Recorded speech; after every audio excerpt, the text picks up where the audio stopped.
Hello and welcome to CMC. I'm Mindy Wright, a member of CMC's Board of Trustees, and I'm also Senior Outreach Coordinator at Ohio State. It's really good to see everybody here today.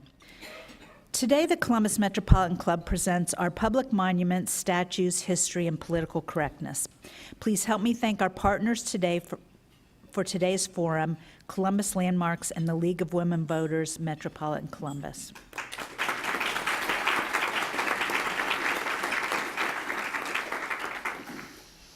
Recent events have caused us to question the appropriateness of certain markers of histories that are perhaps less reflective of modern sensibilities, like statues of war heroes, ethnic team mascots, or even Columbus Day.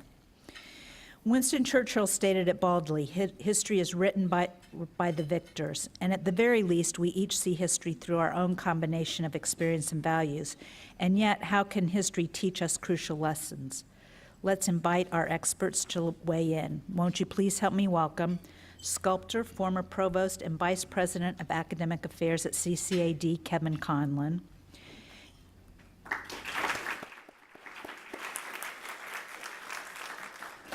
Education Outreach Coordinator at Columbus Landmarks Foundation, Doreen Uhas-Sauer.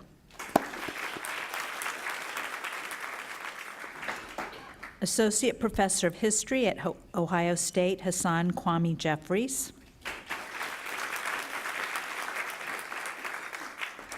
And our host today, journalist at WBNS 10 TV, Jerry Revish. It's all yours.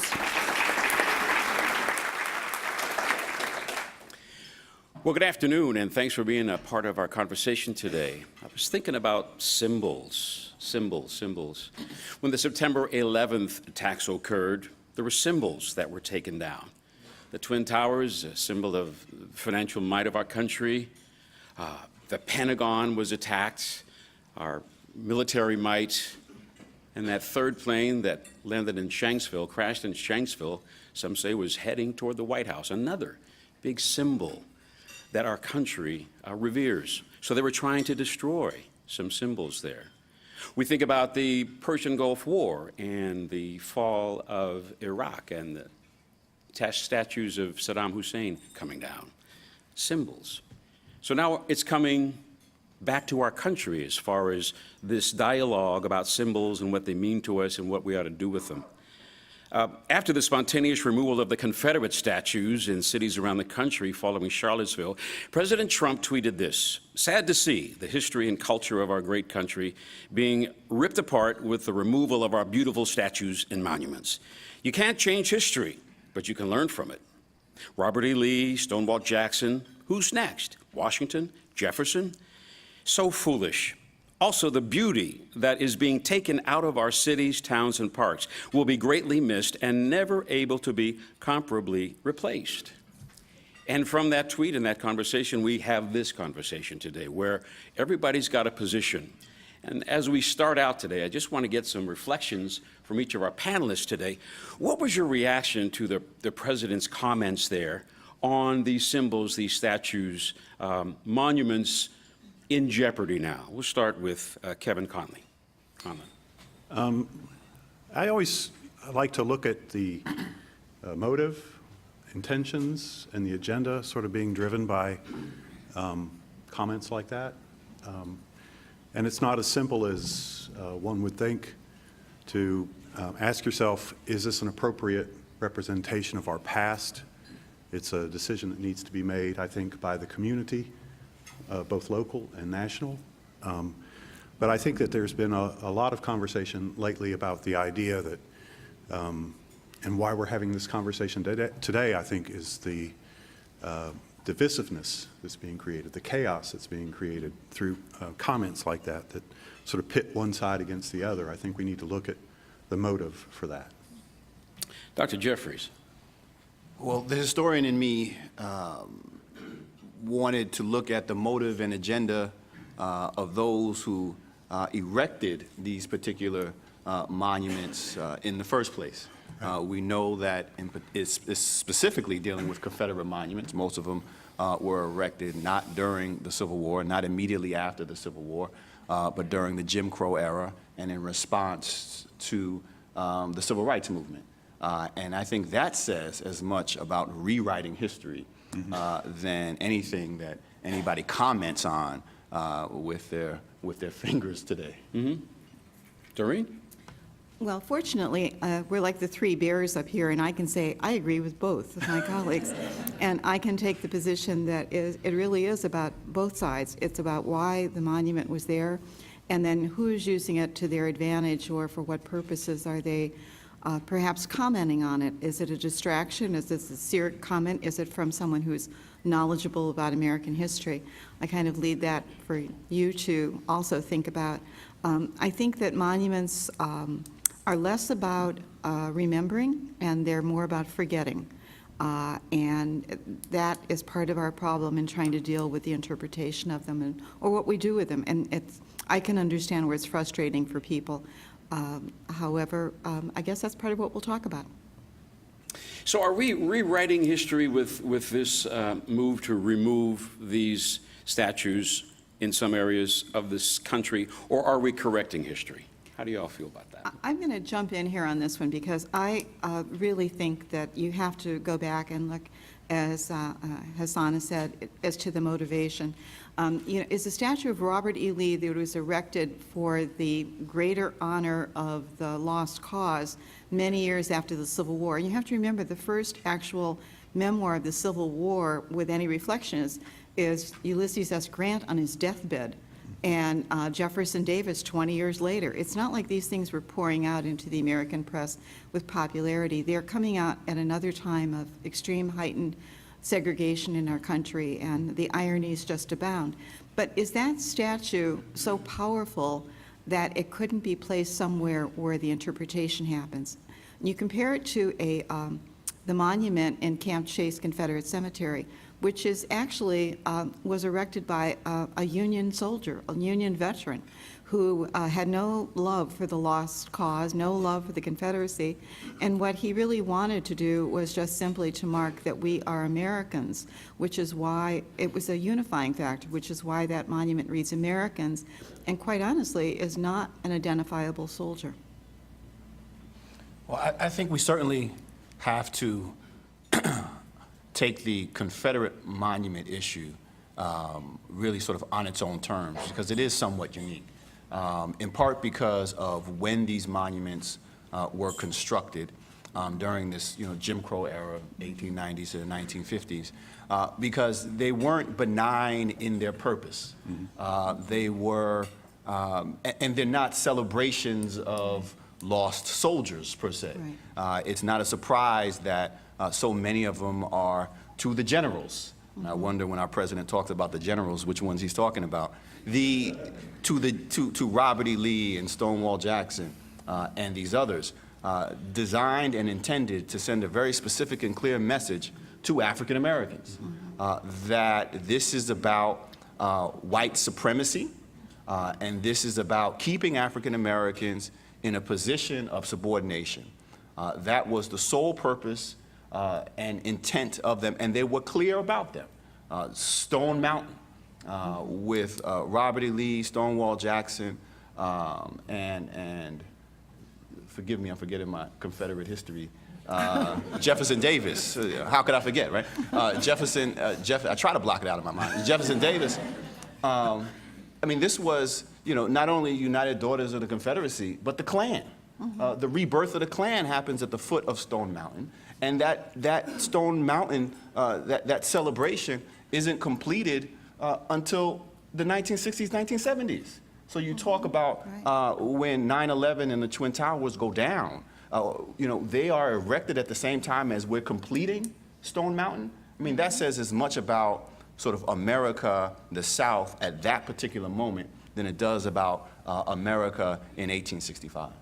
Well, I think there's a common thread here, too, with the idea that both in the Jim Crow era and today, there's a certain amount of economic anxiety, racial anxiety, the kinds of political anxieties that are all about change and what is happening. And so, as you look back to the era when these statues were originally constructed and erected, as Hassan said, they were to send a clear message about a certain group of people being in control.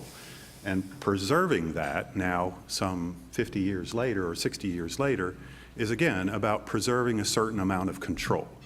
And I think that if you look at some of the vitriol on both sides, frankly, but particularly with those that want to preserve these monuments and leave them unmolested in any way whatsoever, they're about perpetuating that control. And I do think that, it's sort of being driven for political reasons. You know, we think about a symbol of unification when it comes to racial issues and foment in our country. The mind goes to Dr. Martin Luther King Jr. So let me ask, what do you think Dr. King would have said about the Confederate flag and Confederate statues? Kwame? Well, he was actually pretty clear on this topic.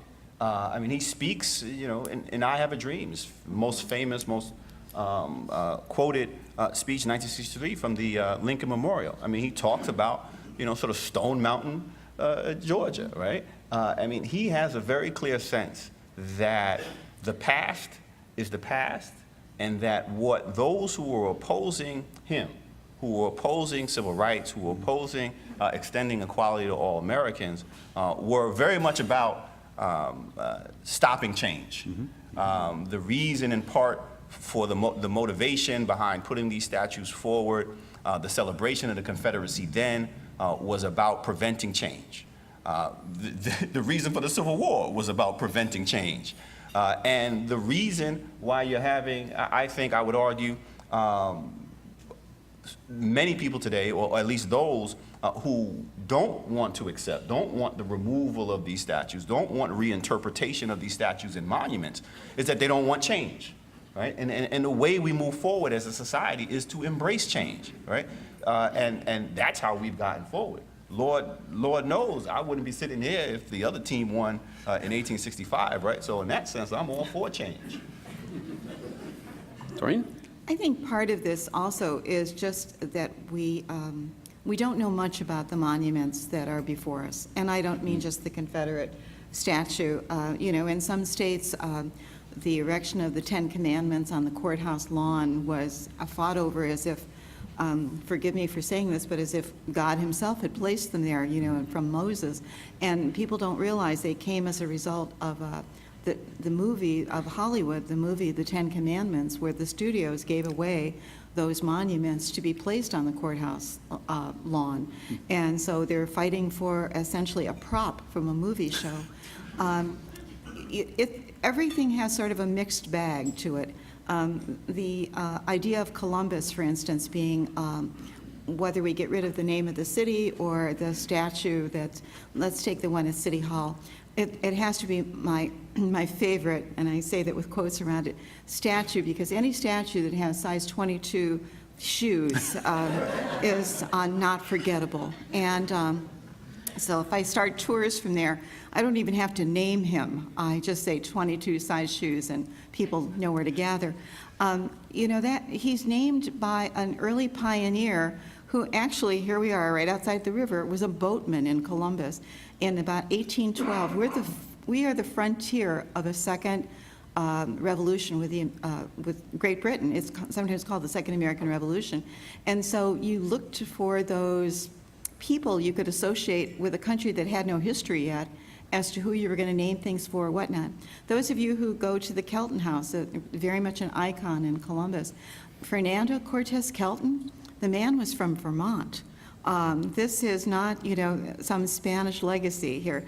This quest to have names to show both history as they interpret it at the present and what they hope the future would be is far different than a monument to someone who was purposely or a foreign power inspiring genocide. Kevin, weigh on this. Well, I think the idea that we're perpetuating something forever is just kind of foolish. I mean, we all have the agency to sort of write our own histories because it's constantly evolving. I think the harder you cling to something in the past, the more difficult it is for you to adapt in the future. I've seen, many conversations about this idea that you would preserve forever this monument, and even to the point where it's no longer resonating with the audience it was intended to communicate with. And as a sculptor myself, I want to make sure that the work that I create, anyway, is resonating with the audience for whom I create it.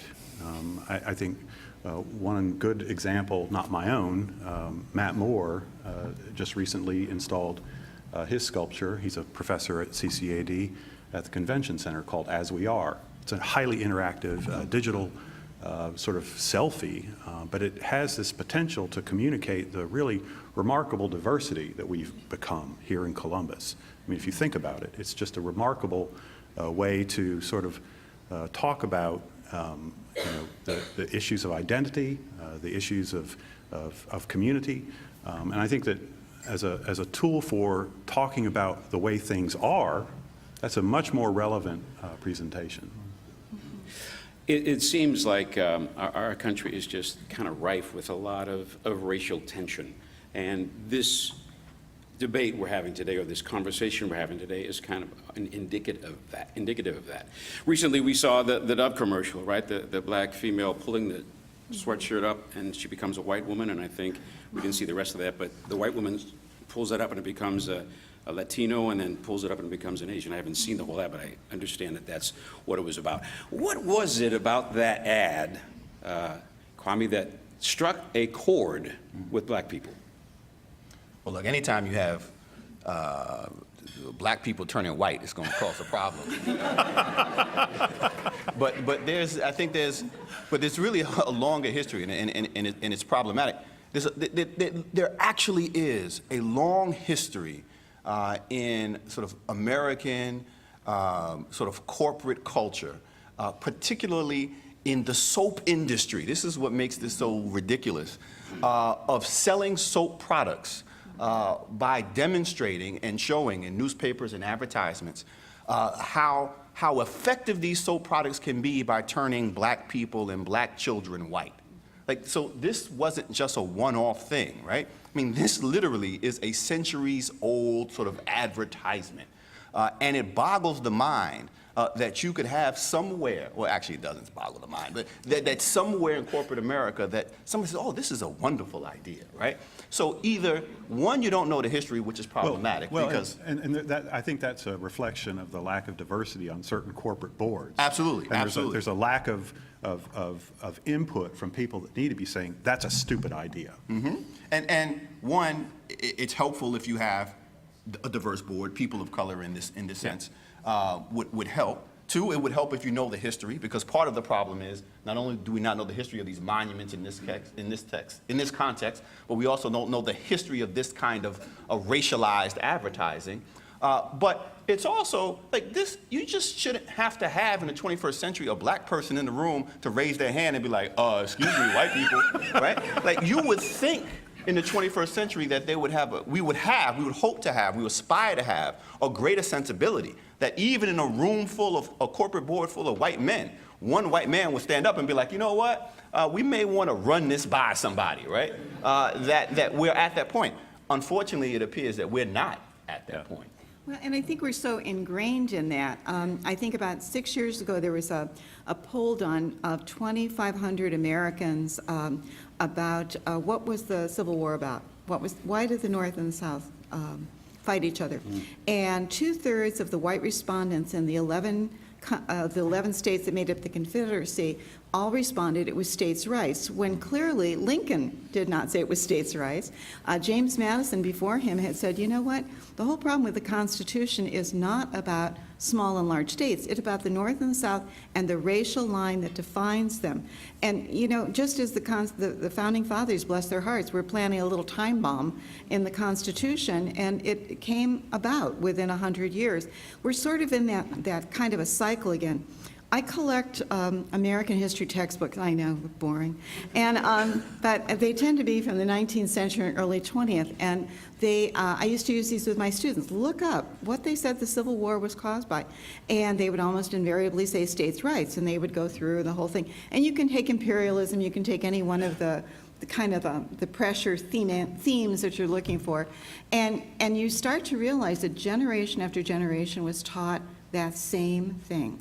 And then we look at education today, where almost all of our textbook market is dominated by the number of schools and kids there are in Texas, and Texas sets the standard for what is taught in our schools.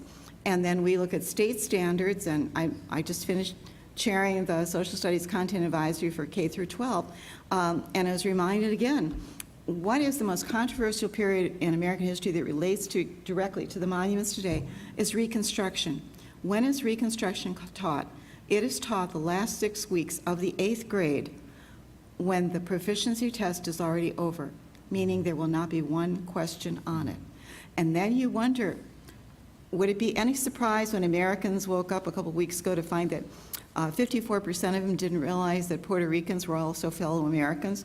Would it surprise you at all that there are actually people who believe that Abraham Lincoln was a vampire slayer? I mean, we've got a big bullseye on us in terms of education in so many ways, and it comes back to the whole larger context of these periods of time. If I could add, Please. Jerry, you had asked at the very beginning this question of, are we rewriting history? The irony is, during the Civil War, take the Civil War example, both sides were very clear about what the issue was. The Confederacy, pro-Confederate folk were very clear, like, look, this is about slavery. Alexander Stevens, the cornerstone of slavery. Documents. Exactly, are making this clear, right? So a revision, a rewriting of history actually takes place afterward, right? Where it becomes that this was the lost cause about states' rights and the like. So when you're talking today about, well, are we rewriting history? No, we're revising it to make sure that we're accurately reporting it. The rewriting has already been done.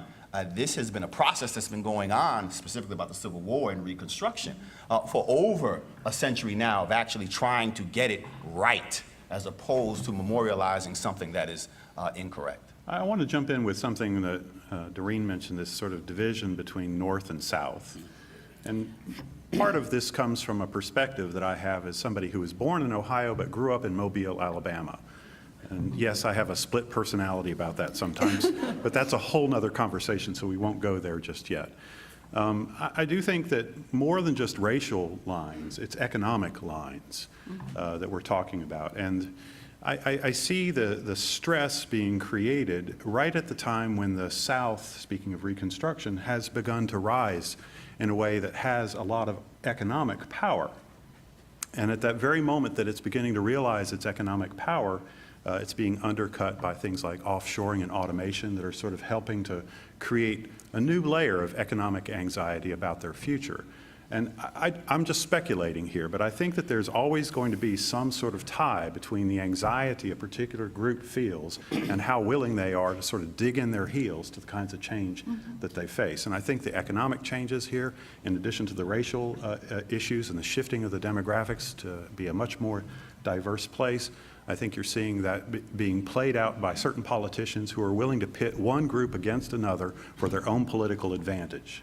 And that's just my speculation. No, I would agree. I would only add that the economic anxiety certainly is there, whether you're in Mobile or in Youngstown, but it's also, that cannot be separated from the racial anxiety, both in Youngstown and in Mobile, and how that, in other words, the two are intimately connected, and the two are and playing structural too. I mean, absolutely. With apologies to my mother, who's probably going to watch this later on YouTube, every time I go to visit Mobile, I can sit down, turn on the nightly news, and see some sort of really unfortunate story about, what's going on in the community with respect to race. And it is every night. It is on the news. There's at least one story that sort of talks about the problem of race. And I'll just leave it at that. But it is part of reinforcing this structural racism that we have here in the U.S. Well, part of this, too, is it's not just a conversation about America. It really isn't. Since about 1989, I have worked pretty steadily, sometimes several times a year, while I was teaching full-time in Poland, Ukraine, Russia, Hungary, on international civic education. And there was always interpretations, and a lot with Polish educators. And there was, we hosted Polish graduate students and went to schools and talked about things. And I remember the very first Polish school, I was in a 7th grade class, and there was a problem charged to the students about, oh, your father has promised if your grades come up that you can go, you can go to the zoo, you go to the park, and you can take your very best friend with you. And who would you choose? And the kids said, well, I would take so-and-so. And the father says, no, you can't, because he's a Jew. And there we were, 1990, and the Jew was still being stigmatized in Polish schools. And so they were looking to the United Nations Declaration of Human Rights as some guide, because the Constitution hadn't even really been finalized at that point.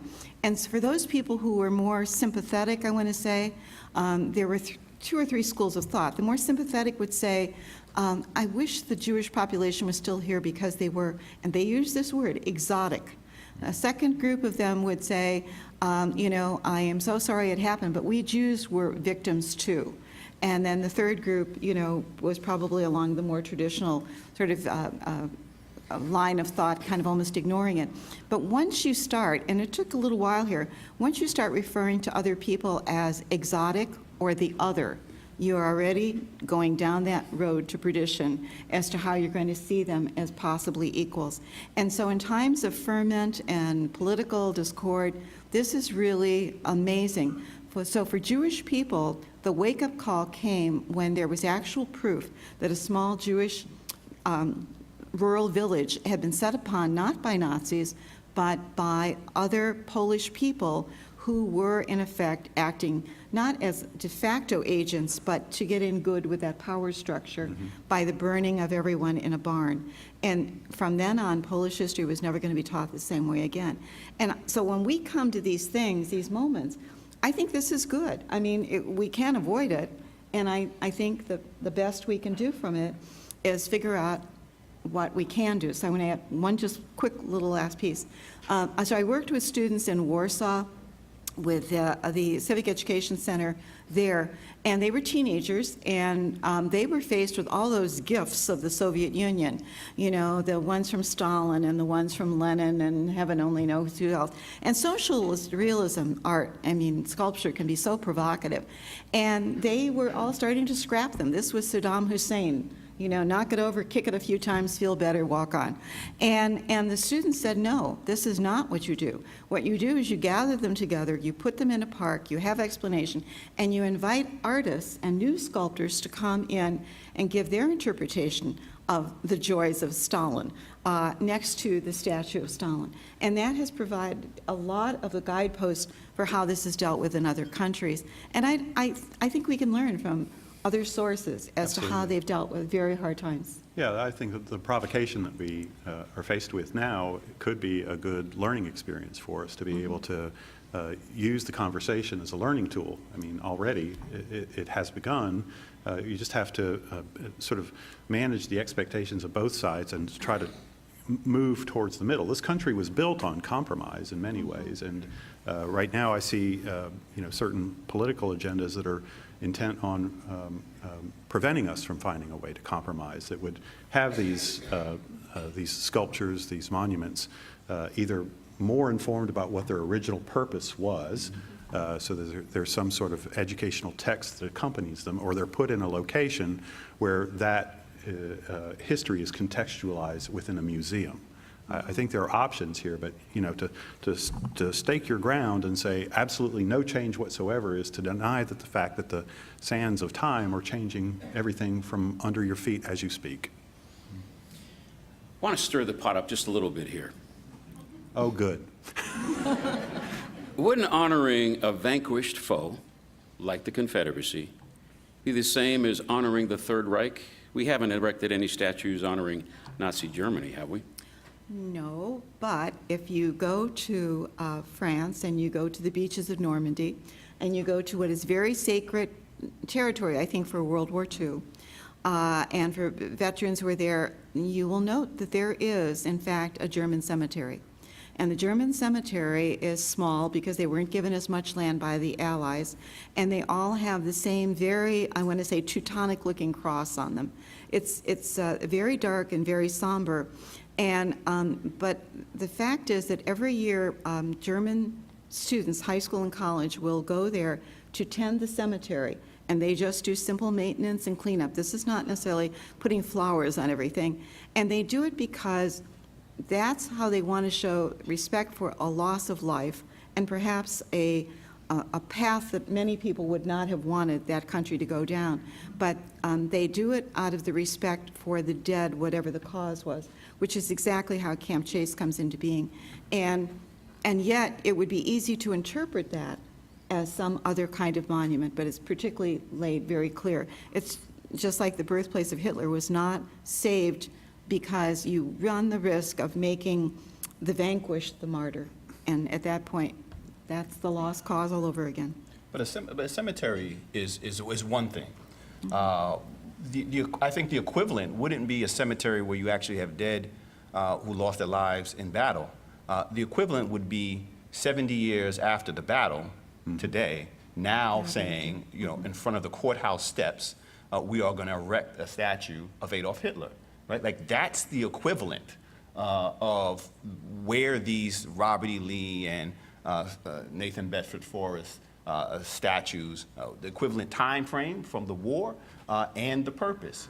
And also being in public spaces, that's the other thing, right? Like, we all share, as citizens of this country, as residents of this country, sort of the public space. And so, you know, I think cemeteries are great places to put Confederate monuments, right? Just get them out of the public square, that and someplace else, right? Let the dead watch them. But when we're talking about courthouses and public squares, right, that's a different story. That's a different element. You're asking everyone then to either revere or celebrate or even tolerate. And I think that's a different question altogether. Kevin? Well, I look at, and I mentioned this earlier in passing, so I'll bring it back around again. You look at the demographic makeup of any given community. So we had some of this controversy as it applied to New Orleans. And New Orleans is a city I know very well. You know, these statues in New Orleans were removed, and it provoked a great deal of angst and concern.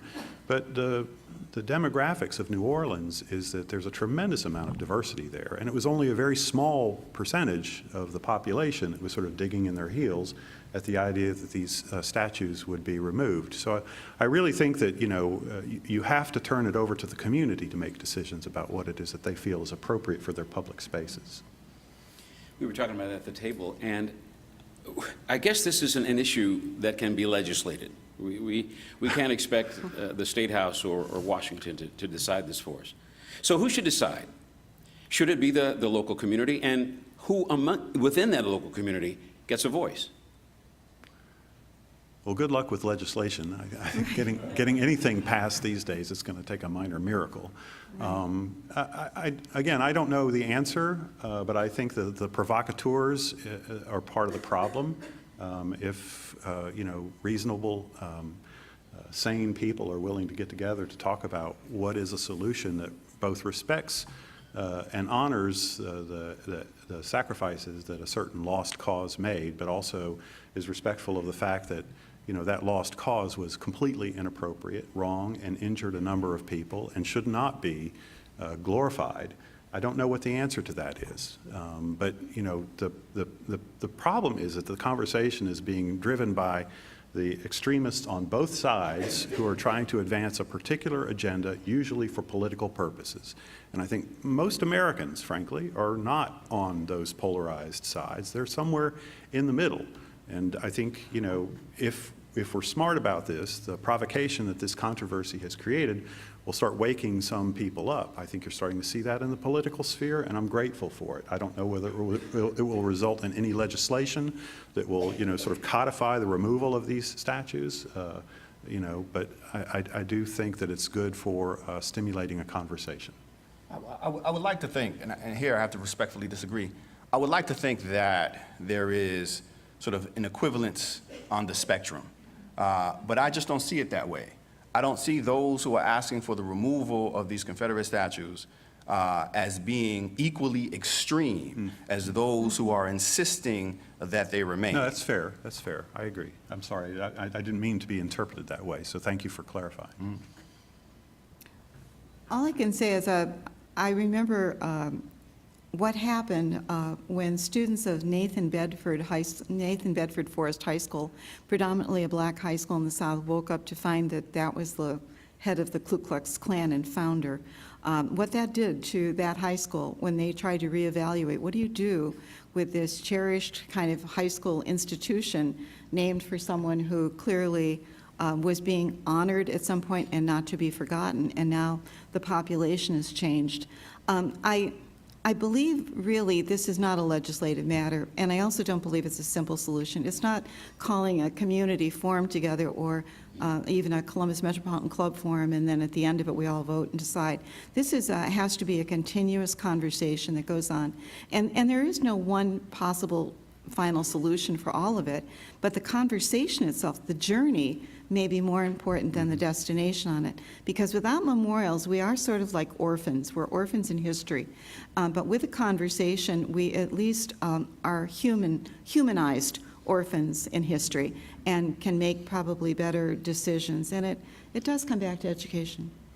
Orphans in history. I like Jerry, that. if I could add real quick, you know, while I certainly don't think that our elected officials are going to be the ones who lead the charge on this particular issue, I think it is important to recognize that our elected officials, our public officials, very much have had a hand in the placement, in the funding, in the naming of all of these. So our elected officials very much bear a responsibility for these historic choices. And so I wouldn't want to let them off the hook too easily with coming up with an adequate solution to addressing a problem that they were instrumental in creating in the first place. We're going to move to your questions here in just a few minutes. So the microphone is right there. We have a gentleman standing, and we want you to get in line there and state your name and your question when we get to that. As I close my portion down, where do we go from here today?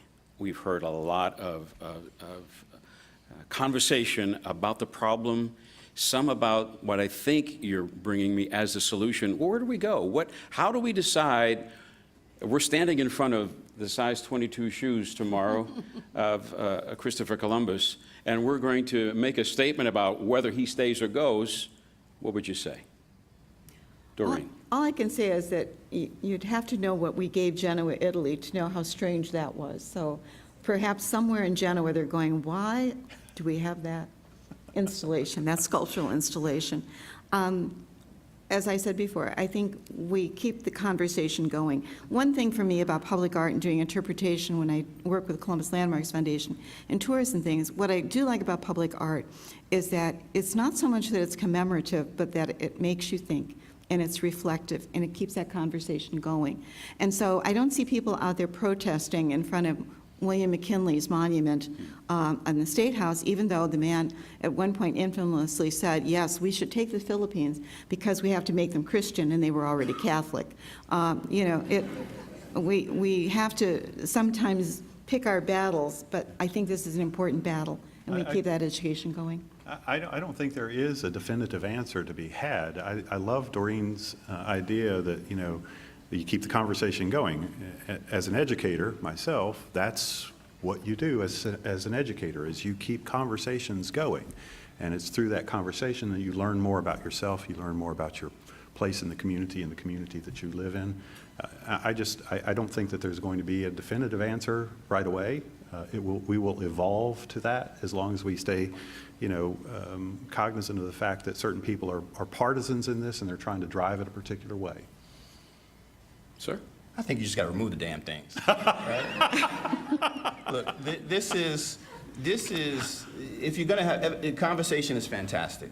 But the conversation in part has to be driven by facts, right, and education. And I think, you know, the decisions that we make, based upon the conversations that we have to be driven by historical reality. The society in which we live, the times in which we live, will dictate our sort of political tastes, our sensibilities. There will, I'll make a bold prediction, that sometime in the future, we as an American people will sit down and say, you know what, the monuments that we have to slaveholders is problematic. The fact that a Thomas Jefferson owned slaves, had this relationship, and I put that in quotes, with Sally Hemings at age 14, this sexual relationship. We need to think about how we not only memorialize and celebrate this particular person, but we need to think critically about what our celebration says about us as a society in a particular moment in time.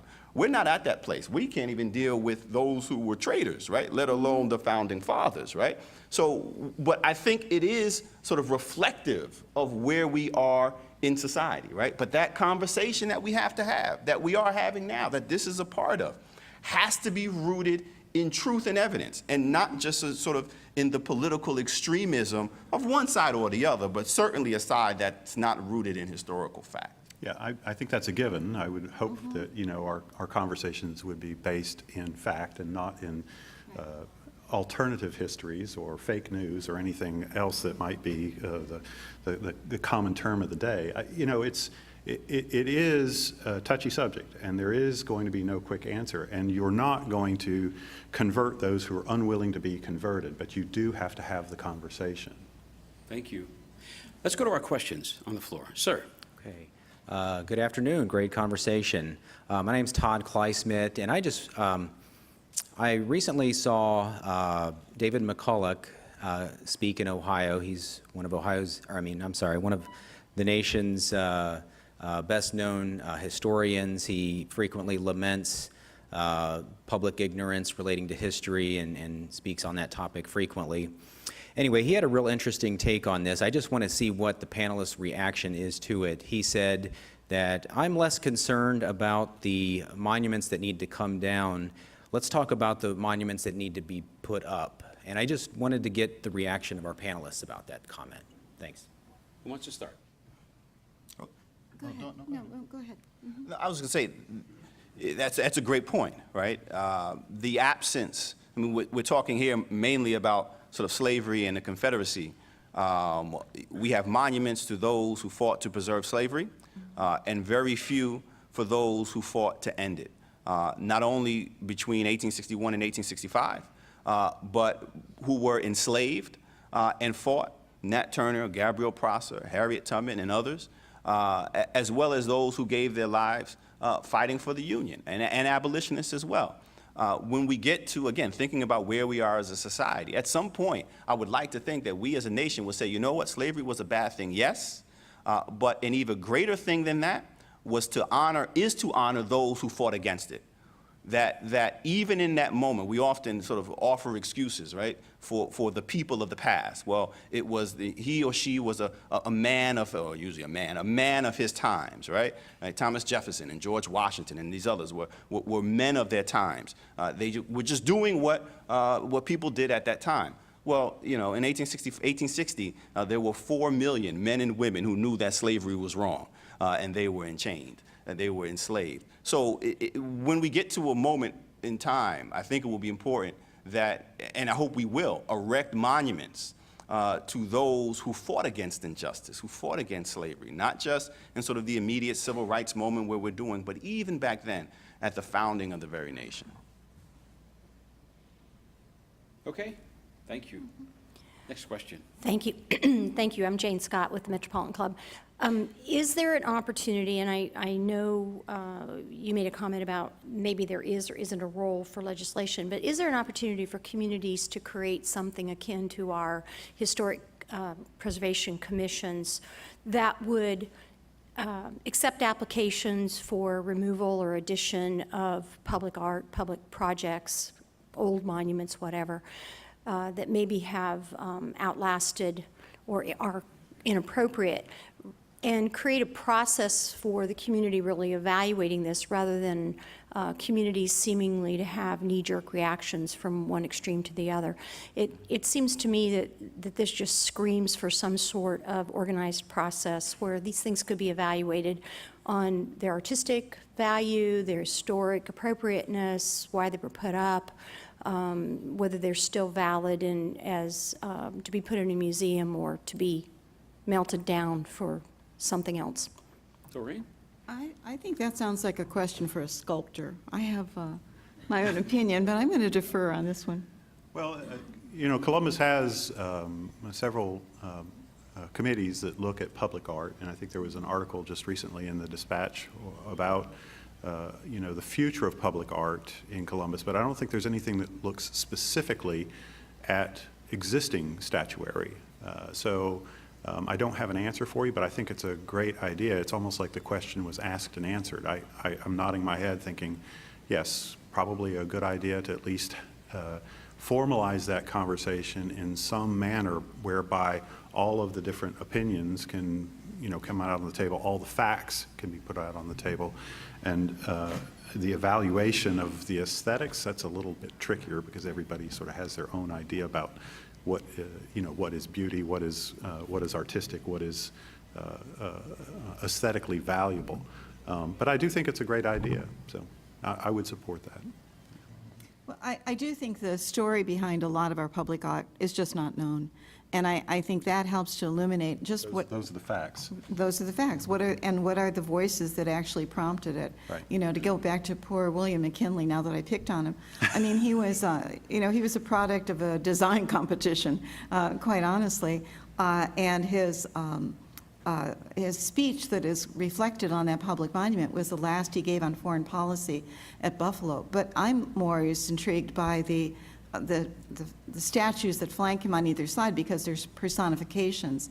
And just like commemorative art for cemeteries or for fallen soldiers or various times, it goes through various episodes of, what you did in mid-19th century is going to be very different than what you do in early 20th century when it is a little bit more abstract. And I look at those figures and I'm intrigued by, especially, please don't think ill of me for this, I'm intrigued by the blacksmith because he actually is represented quite literally the way a blacksmith would have been. He's naked and he has a leather apron on. And so it's always been fun for me to watch people as they put their arm on his buttocks waiting for a bus. But that's just an aside.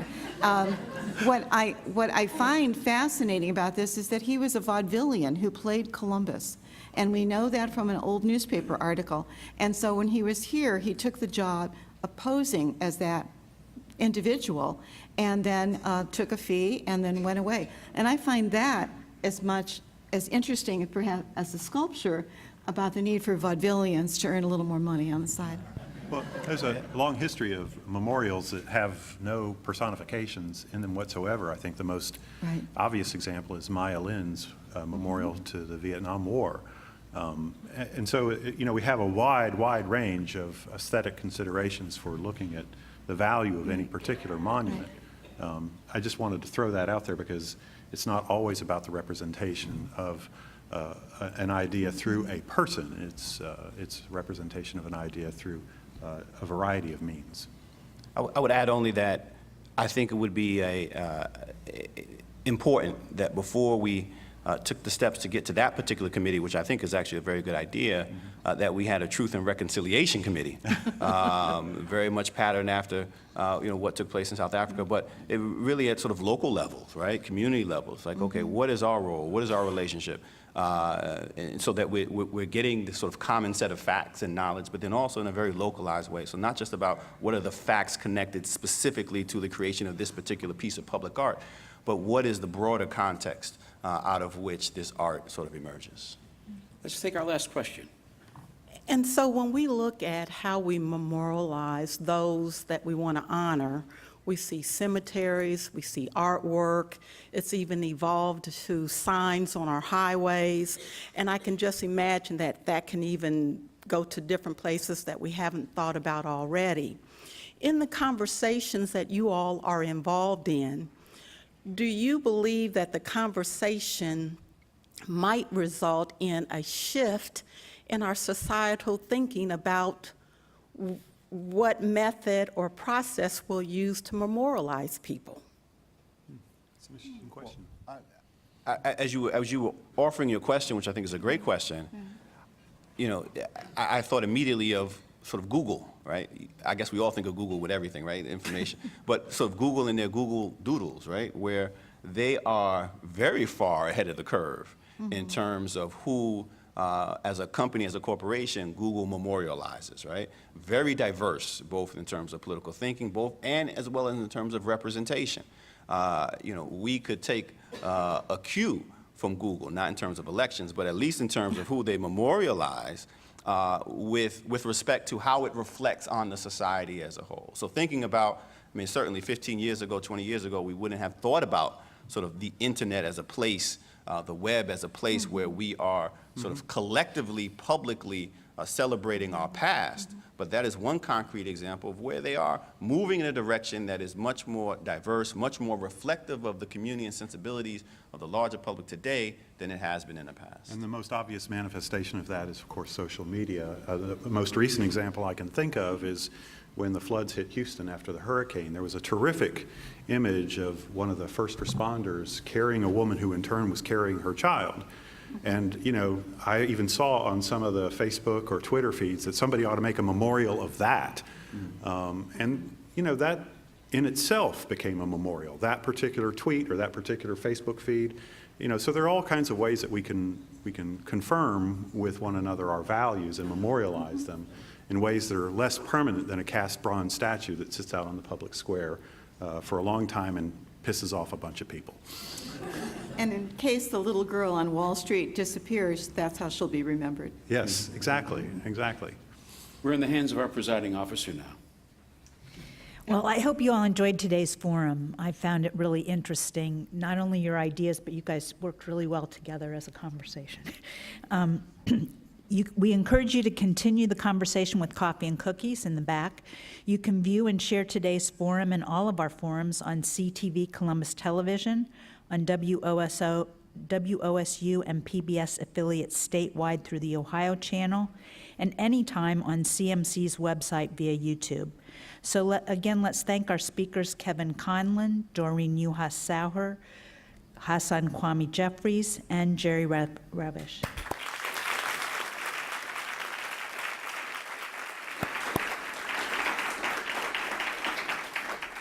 And thanks to all of you for being here. We look forward to seeing you here again soon.